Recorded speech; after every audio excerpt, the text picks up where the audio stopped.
Filho. Meu caro senador João Capiberibe, presidente desta subcomissão da Memória, da Justiça e da Verdade da Comissão de Direitos Humanos do Senado Federal, minha cara amiga Maria Rita Kel, que junto aos camponeses do Araguaia e aos indígenas tem buscado reescrever uma página importante da história brasileira. Mas eu gostaria, senador Capiberibe, em seu nome saudar a todos e a todas que estão aqui presentes, de começar a minha manifestação com base na deixa da Maria Rita Kel, quando trata dessas estruturas que permaneceram no tempo no nosso país e que revelam toda a herança inaudita do regime militar brasileiro. E ela naturalmente fala com propriedade quando cita as questões relacionadas às polícias militares país afora. Penso que uma importante indicação para o futuro do Brasil e com importante dimensão democrática é, de fato, revisitar esse período da vida nacional brasileira. E o nosso tema aqui, nesta reunião, é exatamente sobre o problema das ossadas do Araguaia. Não é? É o que faz com que eu tenha sido convidado pelo Senado Federal para tratar dessa questão e tratar também, sobretudo, de aspectos desse Estado clandestino e criminoso que ainda opera na sociedade brasileira. E falo isso, meu caro senador Capiberibe, me indicando e fazendo indicações com relação à questão da Agência Brasileira de Inteligência do Estado do Pará e de um evento que a sociedade brasileira não poderá desconhecer, que é a questão dos mortos desaparecidos políticos no nosso país. E o que aconteceu com uma parcela de uma geração de brasileiros e de brasileiras que enfrentou toda a tirania do regime militar, não é? E que, infelizmente, os seus corpos continuam desaparecidos, apesar do esforço que tem havido no Brasil nos últimos anos, sem falar também do importante esforço dos familiares desses mortos desaparecidos ao longo de mais de 30 anos. Falo aqui, inclusive, indicando a importância que foi, por exemplo, para o nosso país e para essa memória toda, a primeira caravana de familiares do Araguaia, não é? Em 1980, que percorreu aquela região toda do sul do Pará, região violentíssima. Só naquele período de 80, só naquele ano de 80, mais de 40 pessoas foram assassinadas naquela região em função do conflito, da disputa pela terra e, particularmente, sobre a égide da penetração econômica na Amazônia, que facilitado pelo próprio regime dos generais, dos militares, que promoveu, quer dizer, toda uma herança com que faz com que até hoje o Estado do Pará seja o campeão da violência no campo, do trabalho escravo e do desmatamento. Essas heranças, elas não são à toa, e elas se projetaram no tempo fundamentalmente com base nessa expressão da própria ação do Estado brasileiro, naquela imensa região do país, naquela região de fronteira, da ocupação humana na própria Amazônia. Então, a questão que nós temos para tratar aqui hoje junto ao Senado e a esta subcomissão é exatamente uma parte desse Estado clandestino que continua e que permanece no tempo. Falo isso, senador Capiberibe, me referindo e me reportando às ações da Agência Brasileira de Inteligência no Estado do Pará. Mas vamos aos fatos. Entre 2001 e 2002, nós tivemos a informação de que ossadas supostamente de guerrilheiros foram encontrados no Forte do Castelo, em Belém do Pará. O que é o Forte do Castelo? É a região onde nasceu a cidade de Belém, não é? E ali, até meados da década de 2000, funcionava a antiga 5ª Companhia de Guardas. Penso, inclusive, que Vossa Excelência ficou preso na própria 5ª Companhia de Guardas, em Belém do Pará. E nas obras de requalificação desta imensa região histórica de Belém, no berço da cidade de Belém, os operários da construção civil que estavam trabalhando na obra encontraram, Maria Rita, ossadas humanas. Ossadas humanas, não é? Tais ossadas poderiam ser do período colonial brasileiro, porque ali foi quer dizer, é um espaço de muitos acontecimentos históricos da cidade de Belém, mas uma questão nos chamou a atenção, que este material que foi encontrado no Forte do Castelo em 2001, entre 2001 e 2002, foi recolhido por agentes da Agência Brasileira de Inteligência. Não é? O que nos causou extrema surpresa. Na época, eu era vereador em Belém, presidente da Comissão de Direitos Humanos da Câmara Municipal de Belém, recebi essa informação e nós passamos, então, a fazer o levantamento das questões todas. Primeiro, consultamos os operários da construção civil, todos eles trabalhavam com uma empreiteira de São Paulo chamada Paulitec, que, de fato, confirmaram o achamento destas ossadas todas. Quem fala isso, inclusive, é o ex-presidente do Sindicato dos Trabalhadores da Construção Civil de Belém, nosso companheiro Moacir Martins, e tivemos essa primeira informação de que os operários haviam encontrado esse material e que esse material teria sido recolhido por um suposto Léo que trabalharia na Secretaria de Cultura do Estado do Pará. Depois nós soubemos que este suposto Léo era um policial militar aqui do DF, recrutado para a ABIN do Pará. Digo a vocês que grande parte dos recrutamentos da ABIN acontece ou nas polícias militares ou no Corpo de Bombeiros. E esse policial militar foi recrutado aqui para trabalhar para a ABIN. E os organizadores dessa ação foram os senhores Magno José Borges, né, e Armando Souza Dias. Ambos, tanto Magno José Borges como Armando Souza Dias, foram do DOI-CODE, no período da repressão política no nosso país, estiveram no Araguaia, foram agentes do Serviço Nacional de Informações e estão na ABIN do Pará. E nós tivemos a informação de que esse material foi recolhido a mando desses dois dirigentes da ABIN. Inclusive, na época, entre 1980 e 2011, por exemplo, Magno José Borges, que é capitão da reserva do Exército Brasileiro, e foi chefe de operações do SNI no Pará e da própria ABIN no Pará.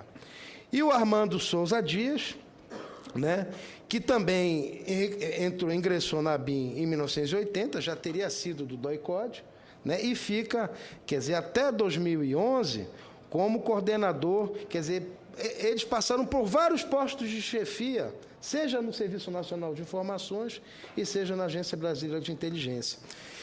E diante dessa informação toda, nós começamos a apurar a questão.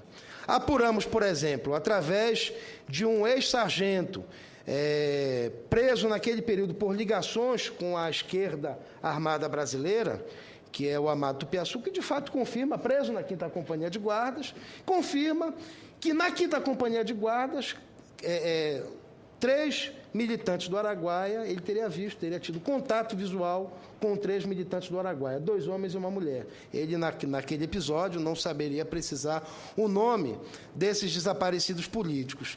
E na caravana de 1980, o primeiro camponês preso, pai, inclusive, do Lauro, né, o Eduardo dos Santos, pai do Lauro, que perdeu o braço, e o Sabino, que era o seu irmão, perdeu a vida. Inclusive, até hoje a família não sabe onde está o corpo do Sabino, né?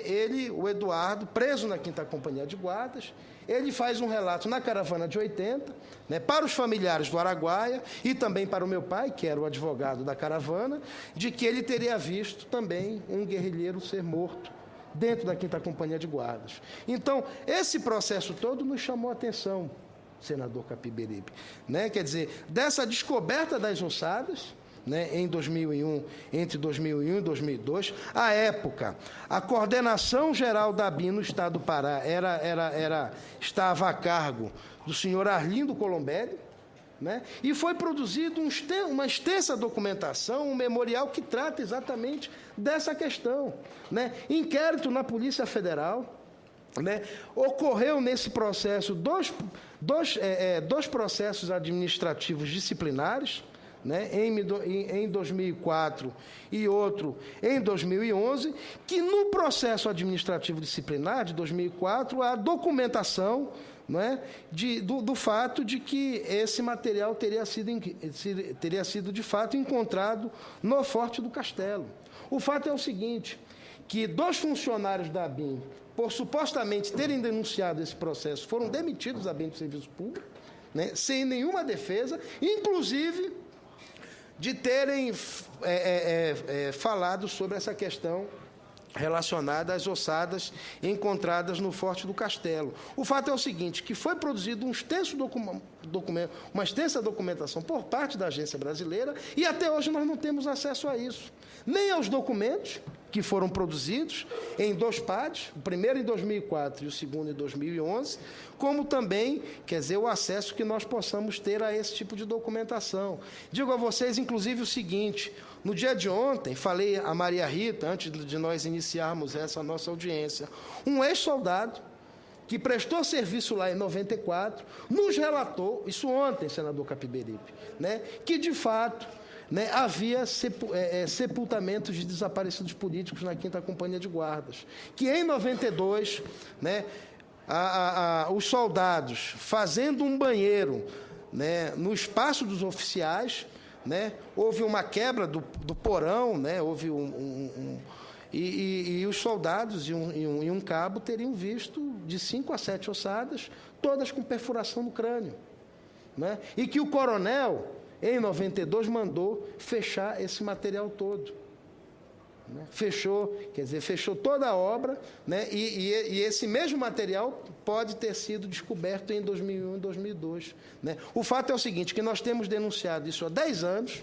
né? Há muitas pressões com relação a esse problema das ossadas do Araguaia, essa não é apenas uma delas, né? Inclusive intimidação, inclusive funcionários da agência em Belém do Pará, fazendo campana, né, com relação à minha pessoa e também daqueles ex-funcionários da própria Agência Brasileira de Inteligência, e também assassinatos. Por exemplo, nesse período todo, na região do Araguaia, depois que se criou, depois das decisões, primeiro da Corte Interamericana de Direitos Humanos, da condenação brasileira na Corte, e depois da decisão da juíza Solange Salgado, que exigiu com que o Estado brasileiro, né, faça todo o esforço no sentido de localizar, identificar e contar os roteiros desses desaparecimentos, muitas pressões têm havido. Né? Falo me reportando, por exemplo, o assassinato de Raimundo Cacaúba. Né? Quem foi Raimundo Cacaúba, senador Capiberibe? Foi um dos mais importantes aliados do Curió na Serra Pelada e no processo do Araguaia. Foi recrutado sob tortura, né, para servir como rastejador ao esquema da repressão política. Esse homem nunca tinha aberto a sua boca. Em 2001, em maio de 2011, começa a falar. 2011, né, há 2 anos atrás, pouco mais de 2 anos atrás. Em maio de 2011, ele começa a falar, né, e contar o modus operandi da coisa toda. O que aconteceu com esse homem? Esse homem, em fins de junho de 2011, 2 meses depois, 1 mês e meio depois, não, em 2011, ele é assassinado em 2011. Ele é assassinado, né? Ele começa a falar em maio de 2011 e em junho, final de junho de 2011, ele é assassinado na Serra Pelada, depois que o Curió esteve na Serra Pelada fazendo uma reunião com aqueles que ainda lhe são fiéis. Paulo, e ele tinha dito que estava com medo, não é isso? E ele disse que estava com medo. Inclusive o seguinte, ele não foi chamado para essa reunião com o Major Curió, né? E ele relata para um outro ex-mateiro, na qual nós temos muita relação, muita ligação, de que a cabeça dele estava a prêmio, e de fato esteve mesmo, porque ele foi assassinado. Né? Para vocês terem uma ideia, não há inquérito produzido pela Polícia Civil do Estado do Pará. Né? O único inquérito que existe é da Polícia Federal em Marabá, com relação a isso, por conta das provocações que nós fizemos. Né, com relação... Não foi apontado como sendo a motivação latrocínio de um homem que não tem nada? Houve a princípio isso, de que ele teria sido morto por latrocínio. Só que ele vivia na Serra Pelada, né? Tu que és paraense, Capiberibe sabe, quer dizer, o que é a Serra Pelada? Uma das regiões mais pobres do nosso país. Né? Este homem, Raimundo Clarindo, Raimundo Cacaúba, vendia banana na feira lá do distrito de Serra Pelada, e foi morto sob a né, de que poderia ter sido latrocínio, mas não há inquérito na Polícia Civil do Estado do Pará sobre isso. O único inquérito que existe aberto é por conta das pressões, inclusive da juíza Solange Salgado, para que se apure essas questões. O fato é o seguinte, que desde 2010, né, nós temos tido pressões nesse sentido. Por exemplo, pressões para cima de camponeses amigos nossos que fornecem informações, como é o caso do Euclides Pereira, Beca, né? Em 2010 você tem a informação, e falo isso porque eu estava lá, né? Sou membro do grupo de trabalho, era membro do grupo de trabalho Tocantins e do grupo de trabalho Araguaia, quer dizer, de pressões para cima desse pessoal, de que antigos doutores, né, começavam a circular a região no sentido de intimidar, sejam camponeses, sejam ex-mateiros, e também ex-militares, ex-soldados, que começaram também a abrir a boca com relação a isso. O depoimento, por exemplo, dos ex-soldados, senador Capiberibe, é impressionante, não é? Porque eles, inclusive, falam do modus operandi.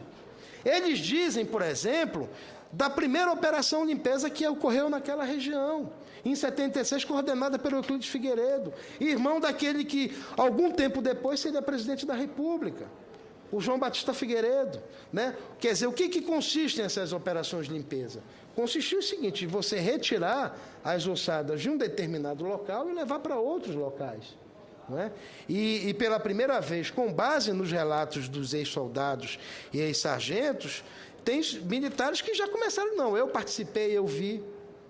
Né? Inclusive é o caso do Valdim Pereira de Souza, que foi durante 6 anos motorista do Major Curió, rompeu com o Major Curió e começou a colaborar com o grupo. Esse homem, por exemplo, mora em Macapá e logo depois de colaborar com esse grupo de trabalho, ele começou a ser ameaçado, começou a sofrer pressões. Não é? Ele, inclusive, foi espancado em Macapá, né? E os seus espancadores, e a Comissão da Verdade do Amapá sabe disso, porque eu passei essa informação para eles. Os seus espancadores, inclusive, falavam do Curió. Né? Quando a gente trata do problema da ABIN no Pará, da questão relacionada às ossadas que foram encontradas, quer dizer... Oi? Valdim Pereira de Souza. Valdim, com M. Valdim. Né? O depoimento, por exemplo, desses ex-soldados, de ex-agentes da ABIN, exatamente aqueles que foram demitidos a bem do serviço público, né, pela direção da ABIN no Pará, quer dizer, esses depoimentos já foram feitos, inclusive, na própria Secretaria Nacional de Direitos Humanos, na Comissão de Mortos Desaparecidos, isso em 2011. Né? Isso em 2011. O fato é o seguinte, que essa história da ABIN recrudesceu, né? É a ponta do iceberg para uma questão que é absolutamente séria, inclusive ligado ao problema do Serviço Nacional de Informações e da liquidação física de um conjunto de lideranças políticas ocorridas no Pará no curso da década de 80 e na década de 90.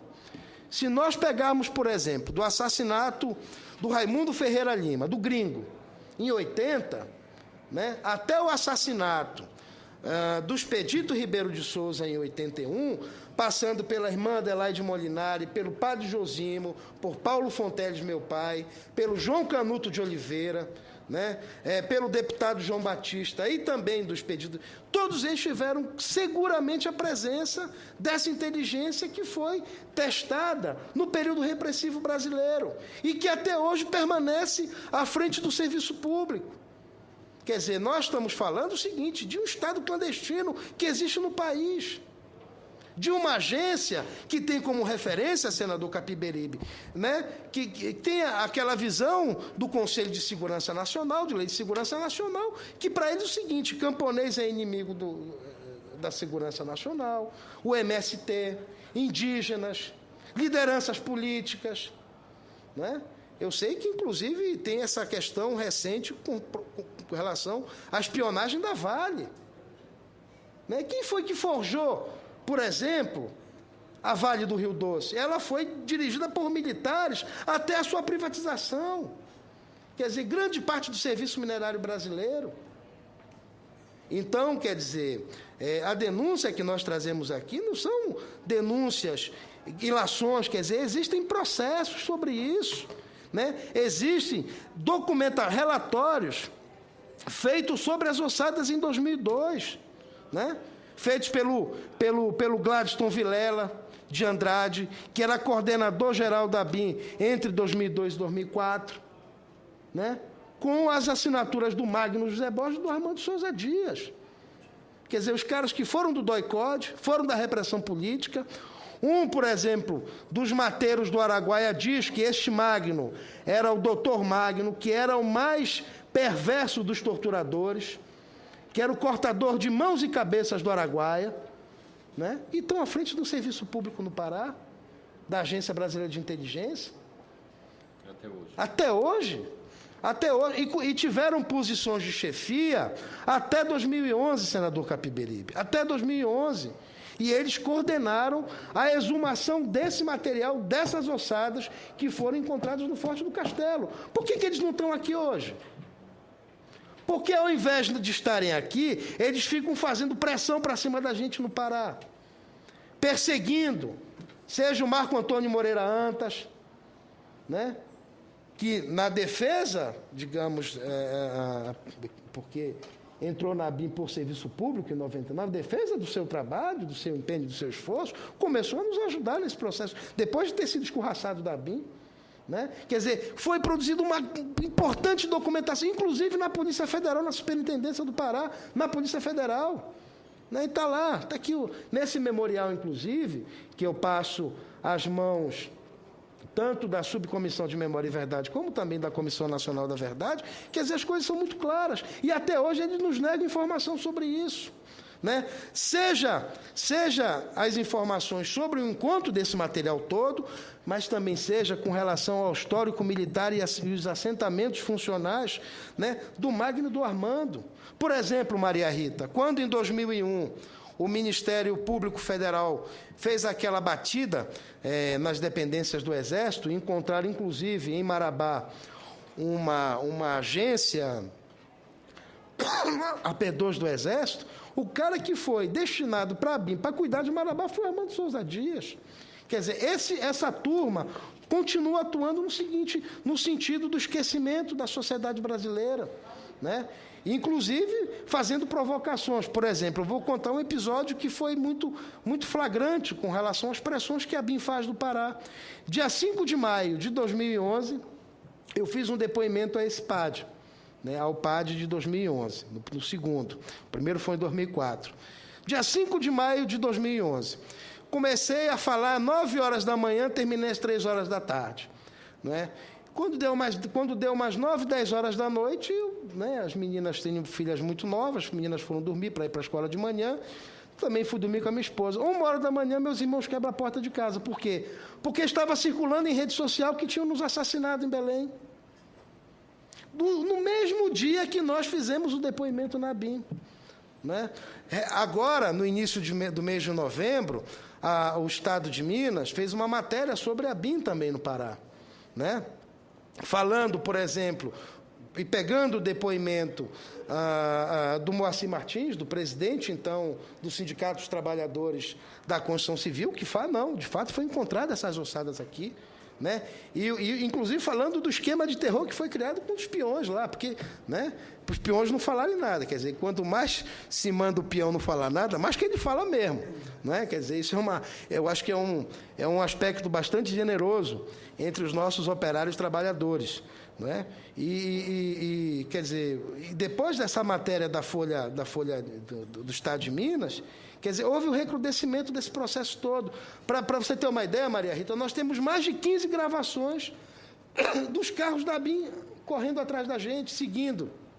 Seja a mim, seja o Marco Antônio, pelas ruas de Belém. Né? Você vai num restaurante, há 2 semanas atrás fui com a minha esposa num restaurante, estavam lá os caras da ABIN, eu tive, inclusive, a ousadia de pegar minha câmera fotográfica e fotografar o carro. Né? E fazer a denúncia disso, na Assembleia Legislativa do Estado do Pará, feita pelos deputados Carlos Bordalo, presidente da Comissão de Direitos Humanos do Partido dos Trabalhadores, e o deputado Edmilson Rodrigues, do PSOL, né, que denunciaram essa questão toda. O fato é o seguinte, que nós estamos diante dessa situação. Esse material foi recolhido, existem documentos que tratam sobre isso no âmbito da própria ABIN, né, nesse processo administrativo disciplinar, e nós não temos acesso a isso. Não temos acesso a isso. E as pressões, elas continuam. Né? As pressões, elas continuam, no sentido seguinte, de nos intimidar, no sentido de fazer campana. E nós sabemos o seguinte, o que representa uma ameaça dessa turma e dessa gente do ponto de vista contra a integridade física das pessoas.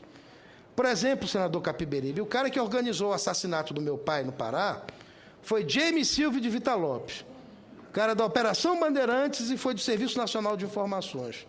Dias antes dele ser morto, ele se reúne em Belém com o ex-senador Romeu Tuma, que era conhecido como Dr. Silva do Araguaia, né? E que é visto pelos camponeses e pelos presos, e que depois se tornaram mateiros, desde setembro de 72.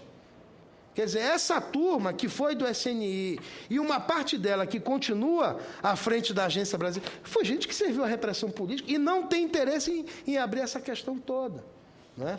Então, esse memorial, ele traz todas essas informações, né? Um fato novo desse processo todo é que ex-soldados que estavam lá prestando guarda na década de 90 confirmam, de fato, o encontro desse material, e nós queremos saber onde é que foram parar essas ossadas. O que aconteceu com elas? Né? E por que o Gabinete de Segurança Institucional, ou mesmo a Agência Brasileira de Inteligência, se nega a entregar esse material? Penso que só com a força do Senado, né, e desta casa, que é a mais importante casa legislativa do país, nós podemos esclarecer em definitivo essa questão. Porque é o seguinte, a tática da ABIN, senador Capiberibe, é de se manter calados, eles não respondem nada, né? Quer dizer, eles não propõem nenhuma ação, né, para nos inquirir, provar aquilo que nós estamos falando. Não, vocês têm que provar, nem isso eles fazem, o que é absolutamente estranho. Como é absolutamente estranho, por exemplo, não dar nenhum retorno à convocatória desta subcomissão para vir aqui explicar o porquê desta atitude tão ligada àquele período ditatorial da vida brasileira. A princípio,